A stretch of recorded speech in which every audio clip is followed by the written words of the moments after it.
बिस्मिल्लाहिर्रहमानिर्रहीम। तुमसे है पाकिस्तान में खुशामदीद। मैं हूं साजिद हुसैन। हमेशा की तरह मजबूत मुस्तहकम पाकिस्तान पर बात करने के लिए कोशिश होती है तमाम पॉलिटिकल फोर्सेस के रहनुमाओं के साथ साथ दीगर शुबजात ज़िंदगी से ताल्लुक़ रखने वाले उन शख्सियात को हम मदऊ करें कि जो बता सकें कि क्या क्या करने की ज़रूरत है और क्या कुछ हो चुका है।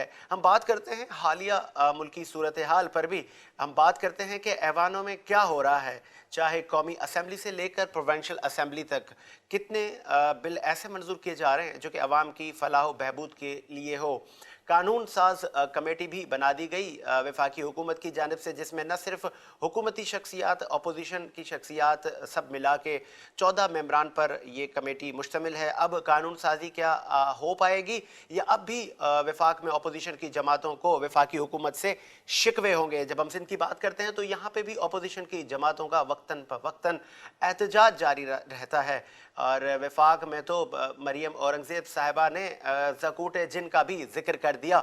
तो ये ज़कूटा जिन कौन है, इस पे भी हम बात करेंगे। और क्या ये ज़कूटा जिन सिर्फ वफाक में है या सिंध में भी ऐसे जिन्नात पाए जाते हैं कि जो नज़र नहीं आते और खुर्द बुर्द हो जाती है और बाद में पता चलता है, और जब नई हुकूमतें बनती हैं तो फिर पुरानी हुकूमतों पर सारा मलबा डाल दिया जाता है। बात करने के लिए स्टूडियो में मेरे साथ मौजूद हैं पाकिस्तान पीपल्स पार्टी के नौजवान रहनुमा मुस्तफ़ा बलोच साहब। बहुत शुक्रिया मुस्तफ़ा, आपने टाइम दिया। स्टार्ट करेंगे हम वफाक से।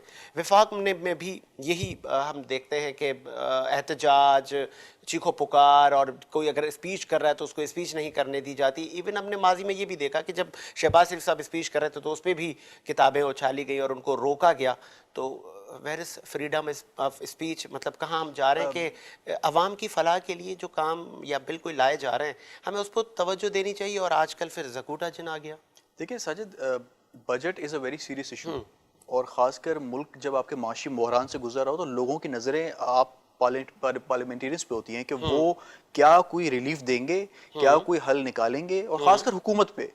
अगर हुकूमत ही डेस्क के बजा रही हो और हुकूमत ही बजट बुक लेके फेंक रही हो दे मार 4.5, आपके फॉरेन मिनिस्टर जो है ना वो खुद इसमें असॉल्ट कर रहे हो, आपके कम्युनिकेशन मिनिस्टर मुराद सईद जो है ना वो डेस्क पे खड़े होकर जंप मार रहे हो, तो आपने ऐसी रविश, ऐसा तौर तरीका तो किसी भी पार्लियामेंट में नहीं देखा होगा। ठीक है, नोकझोंक होती है, बातें होती हैं, तकरीरें सख्त होती हैं, लेकिन हुकूमत कभी ये वाला रवैया कभी भी नहीं करती। आपने सिंध में भी देखा कि सिंध में बजट पेश हुआ, chief minister was himself presenting the budget, और कहीं से भी गवर्नमेंट की तरफ से कोई ऐसी आपको नजर नहीं आया होगा कि एजिटेशन की सियासत कर रहे हो या माहौल खराब करने की।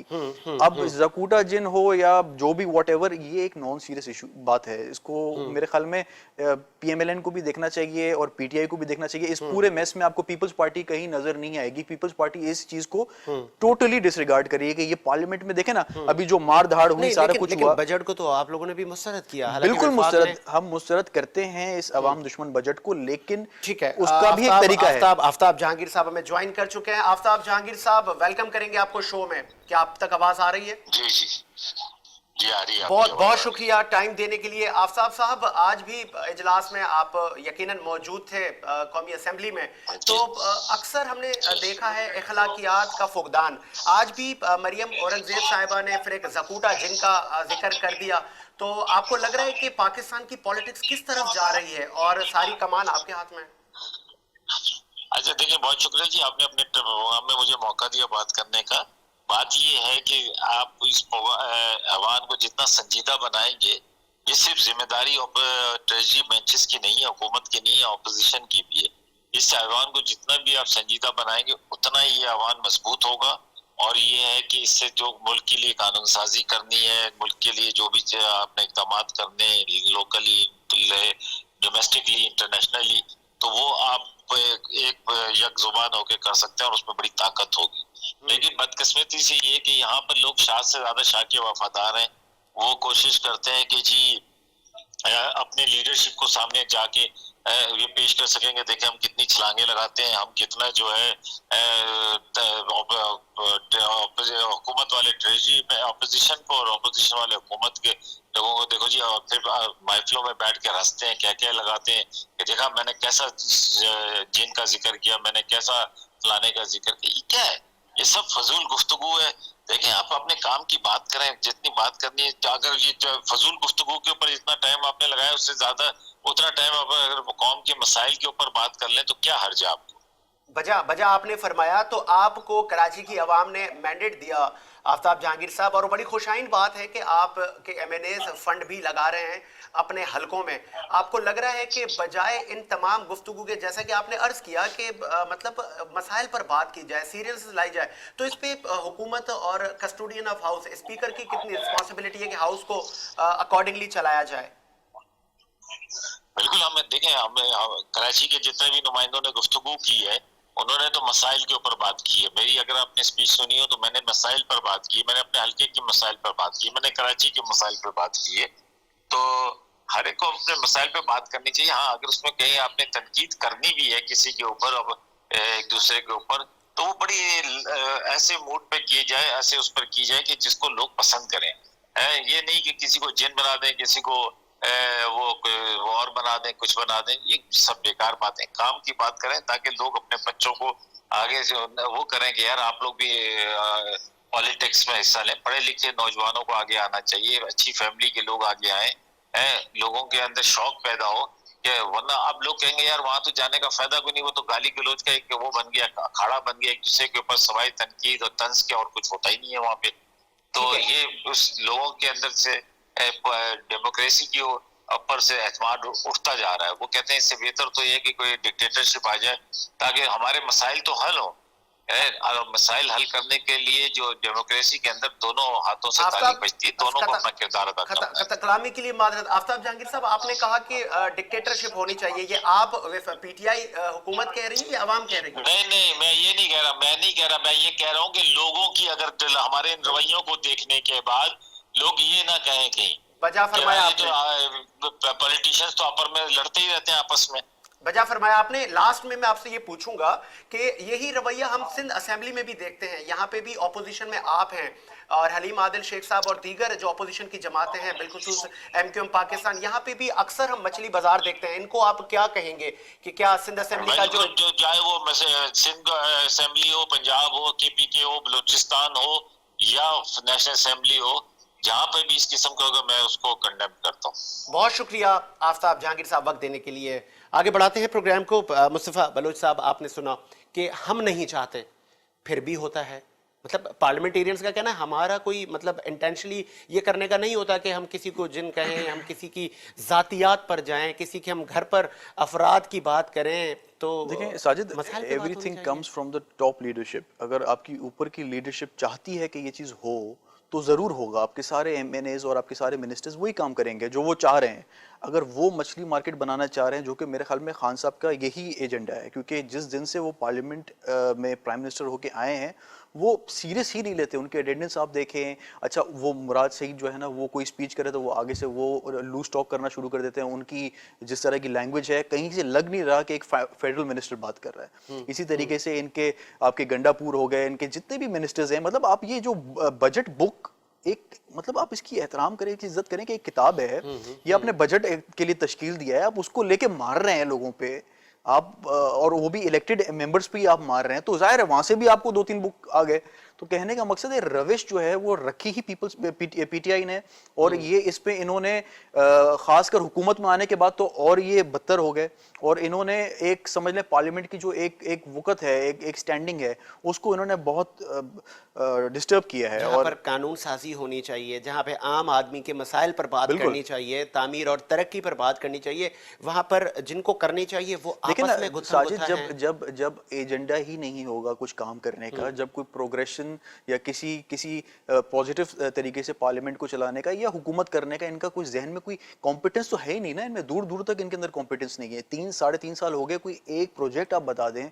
बीआईएसपी पीपल्स पार्टी का प्रोजेक्ट है, उसको नाम बदल के एहसास कर देते हैं। पीपल्स पार्टी, बिलावल भुट्टो साहब ने भी कहा कि गधों का इजाफा हो गया है। मतलब उन्होंने भी, मतलब मुझे तो उनसे उम्मीद नहीं थी, मतलब आप पाकिस्तान पीपल्स पार्टी और आप लोग तो इस तरह की पॉलिटिक्स पर बिलीव नहीं करते थे। देखें, एक होता है डायरेक्ट अटैक, एक होता है इनडायरेक्ट अटैक, ठीक है, और ये ताली दोनों हाथों से बजती है। अगर हम 3 दिन तक ये देखें कि कांस्टेंट गवर्नमेंट की तरफ से एक एजुटेशन वाली पॉलिटिक्स की जा रही है मुबारकबाद भी दी है बजट बिलावल में, साहब ने। तो बिलावल साहब तो देखें उनकी जो एक तरीका है बात करने का, he is an Oxford graduate, उनकी जो स्पीच होती है वो दुनिया देखती है, और वो ये भी सुन रहे होते हैं, कुछ तो डर के भाग जाते हैं लेकिन अक्सर सुन रहे होते हैं कि यार क्या कोई काम की बात जरूर निकल आएगी, कुछ सीखने को मिलेगा। हम्माद अजहर साहब ने शिकवा किया कि chairman Pakistan Peoples Party Bilawal Sahab हो या शहबाज शरीफ साहब, उनकी स्पीच नहीं सुनी उन्होंने। नहीं, हमाद अजहर साहब की तो मैं क्या कहूँ, उनको तो एक दिन के लिए फाइनेंस मिनिस्टर बना के खान साहब ने हटा दिया। अब वो किस तरीके से डिफेंड करते हैं I don't know, but point is Bilawal साहब की स्पीच मेरे ख्याल में वाहिद आपके पार्लियामेंट में शख्स है जिनकी स्पीच रेलिवेंट लगती है, टू द पॉइंट होती है, और ये वही हैं जिन्होंने प्राइम मिनिस्टर सेलेक्ट कहा, और प्राइम मिनिस्टर साहब जो है ना वो डेस्क बजा रहे थे खुशी में। तो कहने का मकसद उनको लेट समझ आया थोड़ा सा। तो बिलावल साहब की देखें, इंशाल्लाह हमारी तो यही ख्वाहिश है कि वो फ्रंट में आए और इंशाल्लाह जो है ना वो अगले टर्म में प्राइम मिनिस्टर बने। तो पाकिस्तान किसी पॉजिटिव रुख में आए। आप मुस्तरद कर रहे हैं इस बजट को, तो वजूहात नहीं बताई कि इतनी कोविड की आफत पूरी दुनिया मतलब इकोनॉमिक क्राइसिस में थी, उसके बाद वफाकी हुकूमत ने बारहा कोशिश की कि बजट अच्छा पेश किया जाए, बहुत सारी जगहों पे सब्सिडी दी जाए, फिर भी अपोजिशन ने मतलब तनकीद भरा तनकीद तो ना हो कहीं, अगर कोई हुकूमत का अच्छा काम है तो अप्रिशिएट करना भी अपोजिशन का काम। देखें, ये तो बिलावल साहब ने पहले दिन ही कहा था कि अगर आप कोई पॉजिटिव काम करेंगे तो हम आपके साथ होंगे, और हम आपको बिला वजह जो है ना अपोजिशन नहीं करेंगे। लेकिन कोविड से पहले ही आप देखें कि हम इन्फ्लेशन हमारी बढ़ रही थी, जीडीपी नेगेटिव में आ रहा था। तो ये तो कोविड तो समझ ले बाद में आया, और कोविड का एक्सक्यूज लेके अगर आप इनको एक सेफ पैसेज में डालेंगे कि भाई ठीक है कोविड था और इन्होंने जो है ना बड़ा मैनेज किया है सब कुछ, तो कहने का मकसद है that will be wrong and that will be injustice with the people of Pakistan. क्योंकि उनसे आप टैक्स तो आप देखें ना, बजट के बाद चीजें महंगी हो गई। आपकी बजट से पहले भी चीजें ऑलरेडी महंगी थी, लेकिन बजट के बाद कीमतों में इजाफा हुआ। बजट के बाद लोगों का आप देखें, इन्होंने जो मिनिमम वेज है वो कितना रखा, और सिंध हुकूमत ने मिनिमम वेज जो है ना 25,000 रखा एक गवर्नमेंट एम्प्लॉइज के लिए और सबके लिए। तो कहने का मकसद है कि पीपल्स पार्टी जब आती है तो वो पब्लिक की बात करती है, लोगों की बात करती है, लोगों के लिए रोजगार की बात करती है।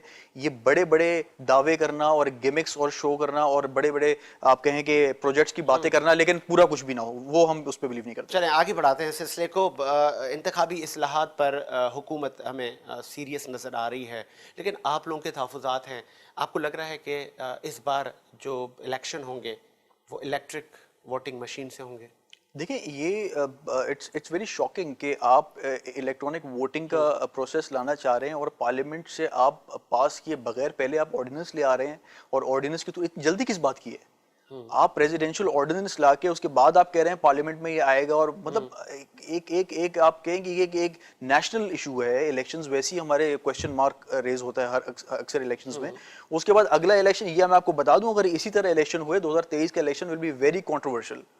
अच्छा, क्योंकि मतलब आपको इन मशीन से एतराज है? देखिए ना, ये इस चीज को देखें, parliament is the supreme forum जहां पे मुल्क के किसी भी हवाले से, और प्लस इलेक्शन कमीशन ने खुद इस पे क्वेश्चन रेज किया है कि ये एक तरीके से एक फ्रॉडलेंट सिस्टम लेके आ रहे हैं जिसको वो खुद इसको एक्सेप्ट नहीं कर रहे हैं। देखिए, इलेक्शन कमीशन का सवाल उठाना एक इंपॉर्टेंट बात है, एक मायने खेज बात है, और प्लस पार्लियामेंट को बाईपास करके आप हर चीज ऑर्डिनेंस के थ्रू लेके जाएं, तो ये खान साहब की डिक्टेटोरियल माइंडसेट है, उनका जमहूरी रविश जो आप इसको सपोर्ट नहीं करेंगे कि ठीक है जो धांधली के मामलात, आरटीएस के मामलात हमने माजी में देखे, ठप्पे पे ठप्पा, ये भी लगता था, बैलेट बॉक्स चोरी हो जाते थे, बिल्कुल हुआ है कराची। देखें, ये चीजें पाकिस्तान में लोगों ने देखी हैं, ये चीजें तो ये पोलिंग स्टेशंस पे कब्जा कर, जो वोटिंग लेकिन इसमें आप इलेक्टेड नुमाइंदों को तो लूप मिले, आप स्टैंडिंग कमेटी में तो लेके आए, आप इस चीज को प्रॉपर चैनल से लाने में क्या हर्ज है?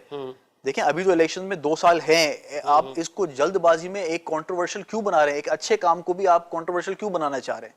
तो हमें तो यही समझ नहीं आ रही ना, वो कोई भी काम करना चाह रहे हैं तो वो बाईपास जो पार्लियामेंट को कर रहे हैं। हमारा सवाल यहाँ पे यही है कि आप पार्लियामेंट को कुछ तो हैसियत दें। इस पार्लियामेंट से आप जीत के प्राइम मिनिस्टर बने और उसी पार्लियामेंट को आप बाईपास कर रहे हैं, आप हर चीज ऑर्डिनेंस के थ्रू लेके आ रहे हैं, तो that will be not acceptable. कोई भी पार्टी नहीं मानेगी इसको। चलें ब्रेक लेते हैं, ब्रेक के बाद हाजिर होते हैं।